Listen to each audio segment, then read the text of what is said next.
कि एक चावल का दाना, एक अक्षत महादेव को अगर चढ़ाया जाता है तो वो अक्षत भगवान शिव का दीदार करा जाता है, भगवान शंकर का दर्शन करा देता है। अक्षत मतलब मालूम है ना तुमको? जम के बोलो जरा। चावल, चावल को क्या कहते हैं? अक्षत। अक्षत मतलब चावल, चावल को अक्षत कहा गया। अक्षत का मूल मतलब होता है जो कभी नष्ट ना हो, जो कभी क्षय ना हो, जो कभी क्षय ना हो, जो कभी नष्ट, थोड़ा क्षय ना हो, नष्ट ना हो, वो अक्षत की मूलता।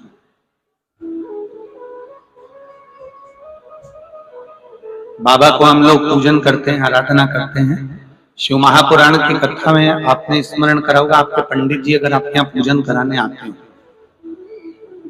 ब्राह्मण देवता यदि आपके यहाँ पूजन कराने आते हो तो आपने देखा होगा ब्राह्मण देवता क्या कहते हैं कि अगर आपके पास में फूल नहीं है तो चावल चढ़ा दो। बोलते कि नहीं बोलते?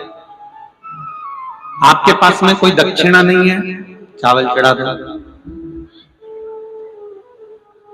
आपके पास में कोई प्रेशर बाहर का भी नहीं आ रहा, प्रेशर खोलिए। आपके पास में कोई सामग्री नहीं है, आप बाबा को चावल चढ़ा दो। अक्षत चढ़ाने का हमारे ब्राह्मण भी कहते हैं, अक्षत चढ़ाने का हम। एक चावल का दाना, एक चावल का, एक अक्षत, एक चावल का दाना इतना मूल होता है कि वो शिव के दीदार को, शंकर भगवान के दर्शन को भी करा सकता। एक अक्षत, एक चावल का।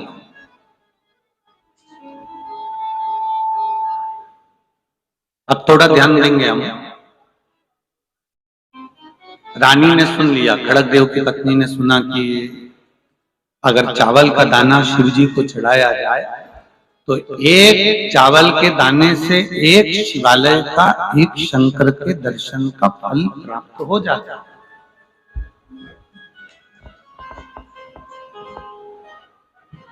एक चावल का दाना हम शिव को समर्पित करें।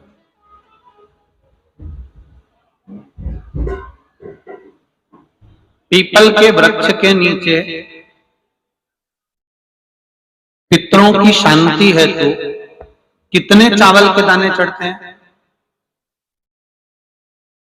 अगर कोई ब्राह्मण ने कह दिया तुम्हारे यहाँ पितृ दोष है, 1 रुपया कमाते हो, 1.25 रुपये खर्च होता है, तुम्हारे पास में पैसा टिकता नहीं, तुम्हारे यहाँ पितरों का दोष है, तो तुम एक चावल का दाना अगर आप कहे कि पीपल के वृक्ष के नीचे दिया लगाओ, पीपल के वृक्ष के नीचे आप जल चढ़ाओ, या महादेव के मंदिर में 1 लोटा जल चढ़ाओ, तो हम कहते हैं ना कि प्रदोष के दिन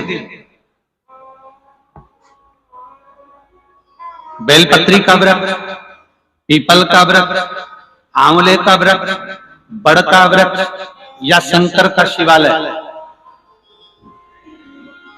फिर से सुन लेना, पीपल का वृक्ष, बेलपत्र का वृक्ष, आंवले का वृक्ष, बट का वृक्ष या फिर शंकर का, जम के बोलो, शिवालय। शिवालय का मतलब शंकर का मंदिर या शिव। प्रदोष के दिन अगर आपको लग रहा है कि हमारे यहाँ पितृदोष है, बहुत तकलीफ चल रही है, बहुत कोई ने कहा पितृदोष है, कोई कह रहा है पितरों का, तुम्हारे यहाँ ये तकलीफ है, पितरों की ये तकलीफ है, पितरों की वो तकलीफ है, पितरों की ये तकलीफ है, बार बार अगर कोई कह रहा है तो फिर आपको उसमें स्मरण करना पड़ेगा कि हम चावल के कितने दाने भगवान शंकर को समर्पित कर दें कि भोलेनाथ हमारे पितरों को तृप्त कर दें।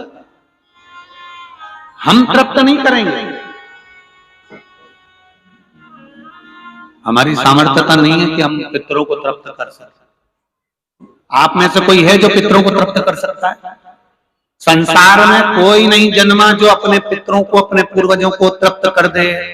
गया जी का पिंडदान कर लो, तर्पण कर लो, तिलांजलि दे दो, घर में ब्राह्मण भोज करा दो, साधु भोज करा दो, संत भोज करा दो, तुम दुनिया भर का सारा 50 काम कर लो, उसके बाद भी तुम पत्रिका किसी को दिखाओगे तो वो भी कह देगा तुम्हारे यहाँ, फिर वापिस कहेगा कि पितृ दोष है। अब तुमने अभी इतना अनुष्ठान करा, इतना पिंडदान करा, इतना तर्पण करा, इतनी तिलांजलि करी, इतना सब कुछ करा, इसके बाद वापिस पितृदोष आ गया, फिर वापिस पितृदोष क्यों? दुनिया में ऐसा कोई नहीं जन्मा जो अपने पितरों को तृप्त कर। आप अपने घर के लोगों को तृप्त नहीं करते, जो जिंदा हैं वो उनको बोलो री भाई जीजियो, सही है कि गलत है?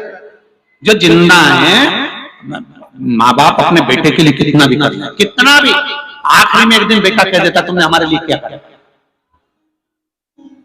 बहू के लिए कितना कर लो, आखिरी में बहू कह देगी वो तो जेठानी को ज्यादा करती है, देवरानी को ज्यादा करती है, हमको करती है, अपनी ननद को ज्यादा करती है, बेटी को ज्यादा करती है, बेटी को लगता है कि बहू को ज्यादा करती है, दामाद को लगता है बेटी को ज्यादा करती है, नाती पंती सबको कितना भी कर लो, तुम अपने अड़ोसी पड़ोसी तुम्हारे रिश्तेदारों को तुम कितना भी दे लो, कितना भी कर लो, पर जब ये तृप्त नहीं हुए तो वो बोलो तो कैसे हो जाए? अपनी सामर्थ्यता है, अपनी सामर्थ्यता है कि अपन तृप्त कर ले उनको,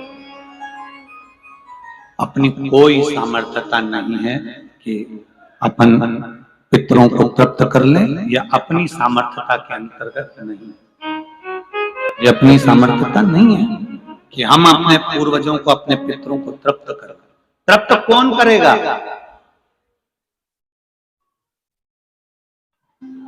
जिनकी शरण में पितृ है, वास्तु के देवता भगवान शंकर, काल सर्प दोष के देवता भगवान शंकर, जितने दोष होते हैं पितृदोष के देवता भगवान शंकर, तो हम तृप्त नहीं कर सकते। अगर इनको तृप्त करेंगे तो देव अधिदेव महादेव करेंगे। आप 7 चावल के दाने, या तो पीपल, बेलपत्र, प्रेशर, गला पकड़ रहा हल्का सा, पीपल, बेलपत्र, आंवला, बटवृक्ष या फिर शिवालय, प्रदोष के दिन 7 चावल के दाने आप इन जगह में से कहीं पर भी अगर आप समर्पित कर देते हैं तो उसके बाद आप जो जिंदगी जी रहे हैं, और 3 महीने फिर आप अंदाजा लगा कर देखना कि आपने जो 7 चावल के दाने इन स्थान पर अगर आपने समर्पित करे तो उसका फल पितरों को मिला कि नहीं मिला, और उसका फल हमें प्राप्त हुआ। ये वो स्थान है जहां प्रदोष के दिन 7 अक्षत चावल का दाना भी हमारे पितरों को, पूर्वजों को तृप्त कर देता है। कौन कौन सा स्थान वापिस बोलेंगे सभी लोग? पहला पीपल, दूसरा बेलपत्र, तीसरा आंवला, चौथा बटवृक्ष और 5वां शिवालय, शंकर भगवान का स्थान। अब इसको समझना आपके ऊपर निर्भर, समर्पित शिव कथा का आपने सुना, सुनने के बाद आपने धारण किया तो उसका फल तुम्हें मिला।